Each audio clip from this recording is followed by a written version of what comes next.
మహాశివరాత్రి ఉపవాసము జాగరణ రెండిటినీ కూడా చేసేటటువంటి తిథి.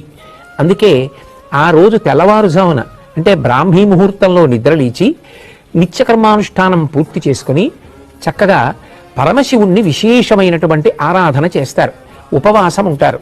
ఉపవాసము అన్న మాటకు అర్థం ఏమిటంటే ఎటువంటి సాత్వికమైన పదార్థాన్ని తీసుకుంటే కనురెప్ప పడిపోకుండా నిద్ర రాకుండా మనసు భగవంతుని పాదముల యందు నిలబడుతుందో అటువంటి ఆహారమును పరిమితంగా తీసుకుని శరీరాన్ని భగవంతుని యొక్క ఉపాసన యందు నిలబెట్టుకోవడానికి యోగ్యంగా సిద్ధం చేసుకుంటారు. కంటికి కడుపుకి దగ్గర సంబంధం. కడుపు నిండా తినేసామనుకోండి కనురెప్ప పడిపోతుంది. మనసు బాగా సత్వగుణంతో నిలబడాలి అంటే ఉపవాసము, భగవంతుడికి దగ్గరగా నిలబడాలి అంటే దానికి వీలైనటువంటి మార్గంలో సాత్వికమైనటువంటి ఆహారాన్ని పరిమితంగా తీసుకుంటారు. ఏదో కాసిని పాలు, కొద్దిగా పండు ముక్కలు ఇటువంటివి తీసుకుని సత్వగుణంతో